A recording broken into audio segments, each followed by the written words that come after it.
ভাইয়া তোমাদের যদি ট্যাগ কোশ্চেন ক্লাস করতে হয়, যদি তুমি ঠিক জায়গায় ক্লাস করেছো, আমরা এখানে ফার্স্টের ট্যাগ কোশ্চেন একটু প্র্যাকটিস করে আসি। চলো, ফার্স্টেরটা বলা হচ্ছে যে many people hanker after money.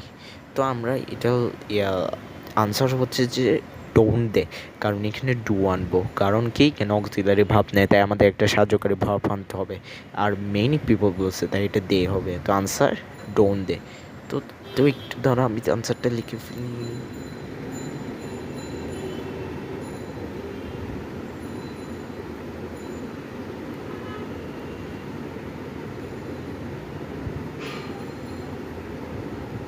আরে এটা তো হচ্ছে না, এটা দাঁড়া।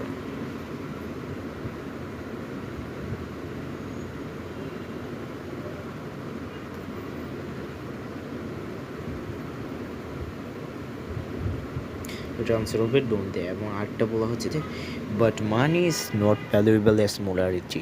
তো এখানে বলেছি এখানে অক্সিলারি ভাব আছে ইজ, এবং এটা যেহেতু নেগেটিভ আছে তাই আমরা নেগেটিভ নেগেটিভ ছাড়া নিব, তাই এটা হবে যে ইজ, মানি যেহেতু সিঙ্গুলার, এবং ইট, এটার আনসার হবে ইজ। আর হচ্ছে যে 3 নাম্বার হচ্ছে যে আই নিড নট গো দেয়ার। এখানে তোমরা বলতে পারো নিড, এটা হয়তো অক্সিলারি ভাব না, এখানে হচ্ছে মূল ভাব হিসেবে কাজ করেছে, তাই এটা হবে ডু আই।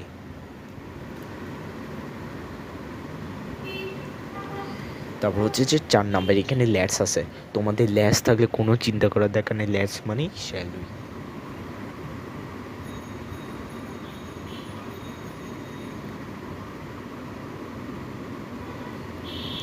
তারপর হচ্ছে যে বলা হচ্ছে সাম পিপল ফরগেট ইট।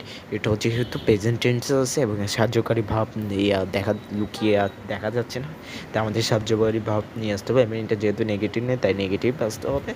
তাই হচ্ছে যে এইটা লিখবো যে ডোন্ট ডোন্ট দে, লিখে ফেলে।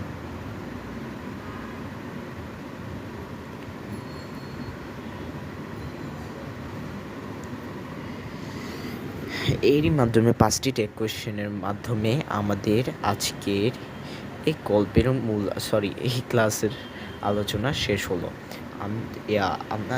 তোমাদের সবাইকে ধন্যবাদ আমার এই ক্লাসটি দেখার জন্য। এরকম আরও ভিডিও পেতে, মজার কিছু কোয়েশ্চেন সলভ করতে ভিডিও পেতে আমার চ্যানেলটি দয়া করে সাবস্ক্রাইব করে রাখুন। Tata, bye bye.